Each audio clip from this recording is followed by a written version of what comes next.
chefs, now we're on to the stage where we're getting ready to make the stock from the John Dory bones. One thing to remember in relation to the actual stock itself is to make sure that you actually remove the eyes from the fish. What happens is as well is that basically when the eyes are in the stock, you can see here what you have is a situation where if they burst, they will first of all discolour the stock. Remember, what we want from a fish stock is a white stock, and they will discolour the stock, and also they will taint the stock as well in relation to making it slightly bitter. So we need to make sure that the eyes are actually removed when we're using the heads, okay? Now the next thing to remember in relation to using the heads is that you saw me remove the blood from the spine, you saw me remove the sac, remove the fillet. Now I make sure that the heads have also got the blood washed out of them as well. That's what we have in relation to the stock. As you can see, we have our bones ready. We've got our bases for the stock, which is the white meat. We're going to be using mushroom trimmings. We're going to be using some black peppercorns. We're going to be using some onion, a couple of slices of lemon. We're going to be using a bucket garni.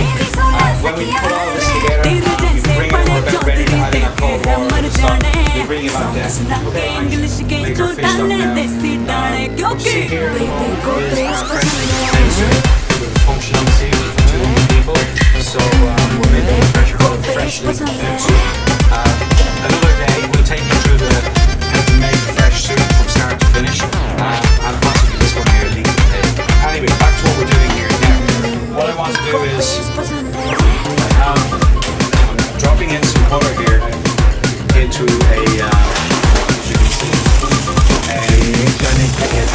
here's the lines going on in the background, guys. As we're all well aware, this is a live walking kitchen, so bear with us. So anyway, what I want them to do is add in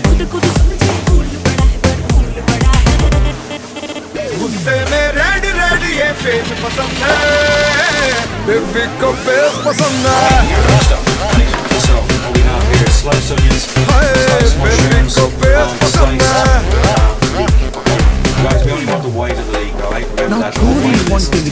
This is a white stock, so we'll make sure we keep the white part of the leek because we go and start using the green part. What all it's going to do is basically make that stock bitter. So what I want to do is melt down this butter, get these in, get them softening out. When they're in, when the butters come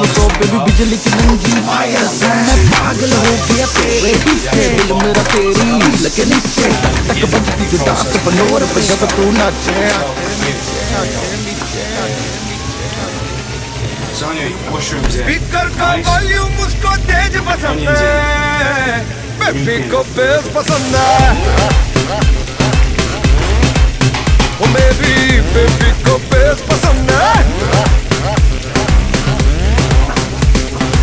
जब वो नाचे मुझको उसका face पसंद है, baby को face पसंद है,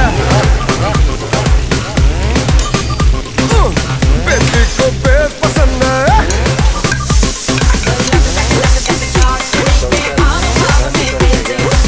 बेबी को फेस पसंद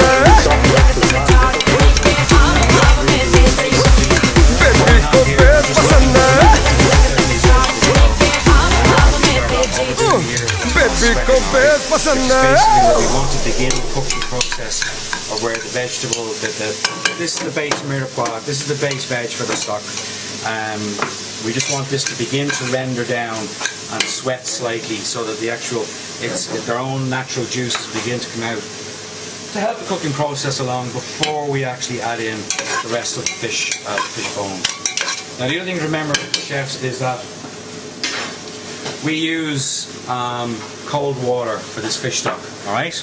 Process from start to finish in relation to cooking the stock is approximately 45 minutes. We bring the stock to the boil. When the stock comes to the boil, we scum it, and then we actually reduce the heat down and let the stock just simmer away.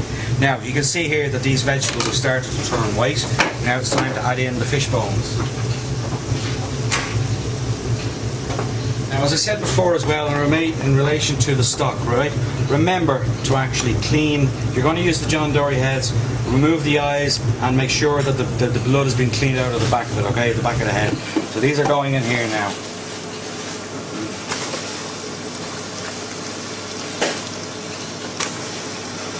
Have bones in here, alright? Now, the next thing that I want to add into this is a glass of white wine. For that, our bouquet garni is going in, alright? 4 slices of lemon.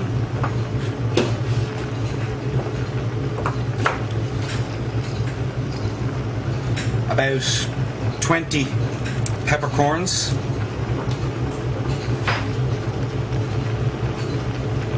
Our glass of white wine is going in.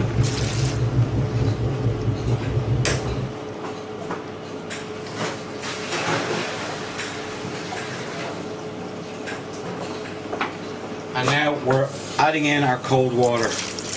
Now what we want to make out of this is about 1 litre of stock, okay? So that's about 1 litre there.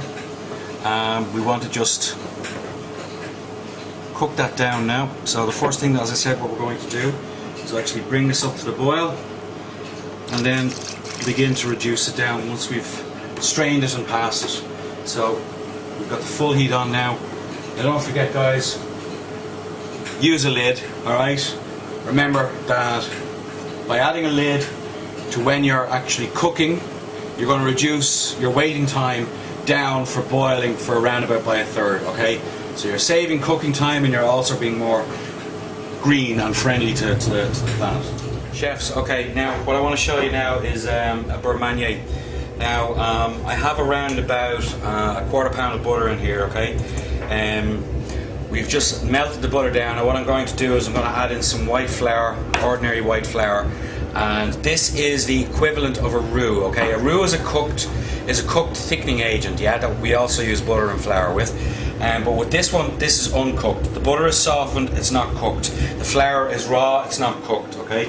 So what I'm looking for here now in relation to this is being able to, I'm not going to add in all of this flour because I'm looking for a certain consistency.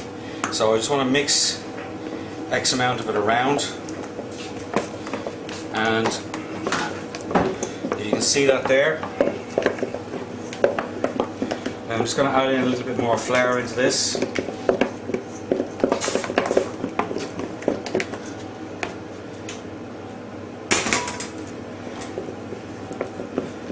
Now what we do with this is basically once we have this mixed together and blended together, okay, we add it in as a thickening agent into our sauces that we're going to use. A beurre manier is mostly used for thickening sauces, and you need a hell of a chunk of beurre manier if you're going to actually thicken a pot of soup with this, alright? That's why in a soup we actually use a roux as a base in relation to starting off thickening agents for a soup. But as I said to you, a beurre manier is mostly used as a thickening agent for sauces. Now you can see the consistency that I have here, okay? Even that is still a little bit wet. What I'm going to do now is I'm just going to get a little bit more flour and add it in. When I have that, I'll bring you back and show you exactly what a beurre manier should look like when it's finished. Okay, chefs, now as you can see, our beurre manier is still a little bit too wet. So what I'm doing is I'm adding more flour in. Now at this stage, I don't want to add in too much. What I'm looking to show you here is consistency. What the consistency of the beurre manier should look like once it's been blended.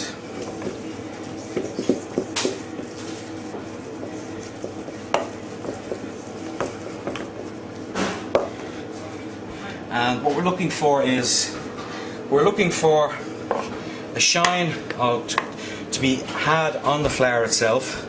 Okay, you can see a shine just there.